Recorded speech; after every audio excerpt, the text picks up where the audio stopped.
परछाई का आईना। रोहन ने उस पुरानी हवेली के दरवाजे पर लगा जंग खाया ताला खोला।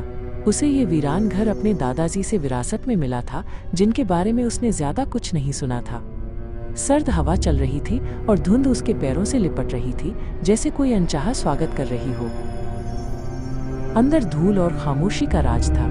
हर चीज पर सफेद चादरें ढकी थी, जैसे घर की यादें सो रही हों। एक अजीब सा एहसास रोहन के मन में घर कर गया, जैसे कोई उसे देख रहा हो।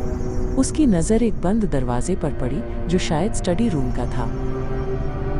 डेस्क पर चमड़े की जिल्द वाली एक पुरानी डायरी रखी थी। रोहन ने उसे खोला। पहले पन्ने पर उसके दादाजी की लिखाई थी। आज वो फिर दिखा, दीवारों में रहने वाला साया, वो बस देखता है। जैसे जैसे रोहन पन्ने पलटता गया, दादाजी का डर शब्दों में उतरता गया। एक जगह लिखा था, अटारी वाला आईना। वो आईना सब कुछ दिखाता है, खासकर वो जो है ही नहीं। तभी ऊपर की मंजिल से फर्श के चरमराने की आवाज आई। डर और उत्सुकता के बीच रोहन ने अटारी में जाने का फैसला किया। लकड़ी की पुरानी सीढ़ियां उसके वजन से कराह रही थीं और हर आवाज खामोशी को और गहरा कर रही थी। अटारी कबाड़ से भरी थी। बीचों बीच एक बड़ा सा आईना रखा था, जिस पर एक सफेद चादर ढकी हुई थी।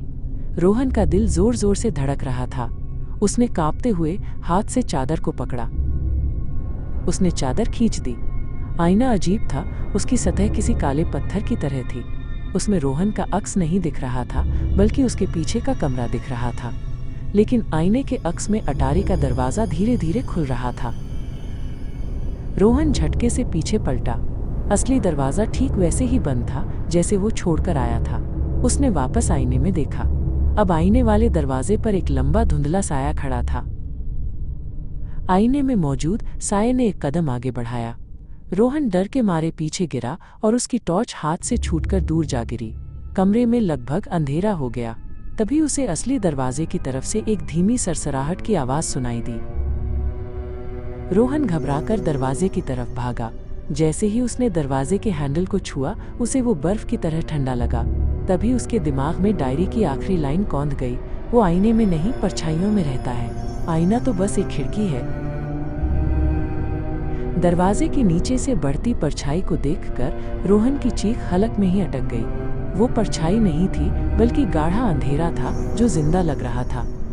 डायरी के शब्द उसके कानों में गूंजे, आईना तो बस एक खिड़की है। उसे एहसास हुआ कि असली खतरा आईने में नहीं, बल्कि उसके चारों ओर मौजूद अंधेरे में है। रोहन को अपनी टॉर्च याद आई, जो कुछ फीट दूर पड़ी थी। रोशनी। दादाजी ने लिखा था कि साया अंधेरे और डर से ताकत पाता है। शायद रोशनी उसे कमजोर कर सकती है।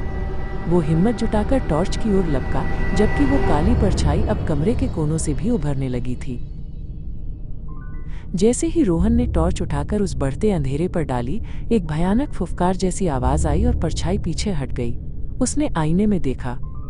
आईने के अंदर का कमरा अब पूरी तरह से उन सायों से भर चुका था, जो शीशे पर ऐसे हाथ मार रहे थे जैसे बाहर निकलना चाहते हों।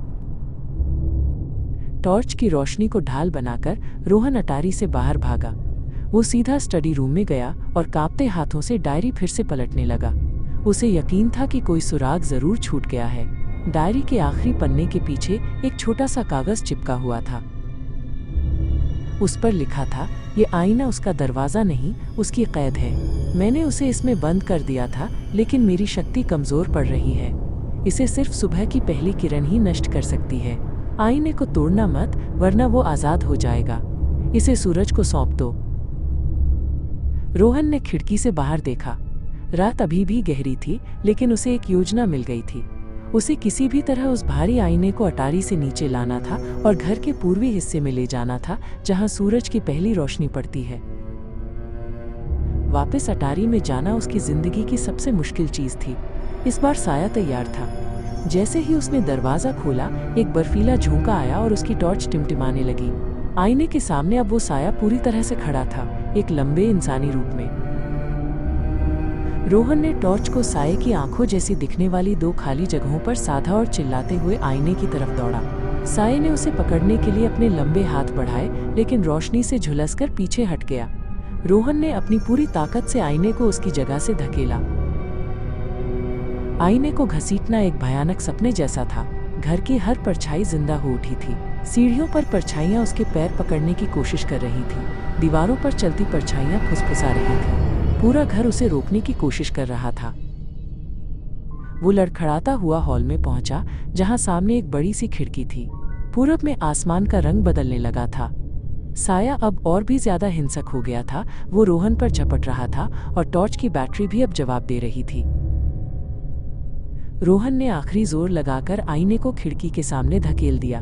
ठीक उसी पल सूरज की पहली किरण कांच से टकराई। एक कान फाड़ देने वाली चीख आईने के अंदर से निकली। शीशे पर हजारों दरारें पड़ गईं और वो रोशनी में रेत की तरह बिखर गया। जब रोशनी कम हुई तो आईना जा चुका था।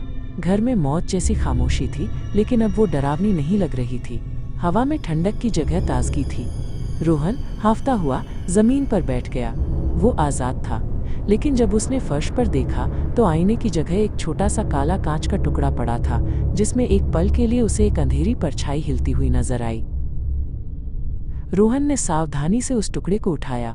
उसे छूते ही एक बर्फीली फुसफुसाहट उसके दिमाग में गूंजी, मैं अब तुम्हारे साथ हूँ। उसने कांच में देखा तो उसे अपना अक्स नहीं, बल्कि खाली अंधेरी आंखों वाला एक डरावना चेहरा दिखा। डर के मारे उसने लगभग उसे फेंक ही दिया था, पर फिर उसे गुस्सा आया। उसने डरने से इनकार कर दिया। उसे पता था कि इस बुराई के बीच को यूं ही नहीं छोड़ा जा सकता। इसे हमेशा के लिए कैद करना होगा। वो वापस दादाजी के स्टडी रूम में गया। इस बार उसे पता था कि उसे क्या ढूंढना है। एक दराज में उसे एक छोटा शीशे का बना बक्सा मिला। जैसे ही उसने टुकड़े को बक्से में रखा, उसके दिमाग में एक चीख गूंजी और फिर खामोशी। वो बक्सा और एक फावड़ा लेकर बाग के सबसे दूर वाले कोने में गया, जहाँ एक पुराना बरगद का पेड़ था। दादाजी उसे घर का दिल कहते थे। उसने पेड़ की जड़ों के बीच एक गहरा गड्ढा खोदा और उस बक्से को उसमें रख दिया। आखिरी फावड़ा मिट्टी डालते ही उसे एक गहरे सुकून का एहसास हुआ। घर अब शांत था। परछाइयां सिर्फ परछाइयां थीं। उसने हवेली की तरफ मुड़कर आखिरी बार देखा और फिर गेट से बाहर सुबह की धूप में निकल गया। उसने अपने डर को हरा दिया था। वो सच में आजाद था।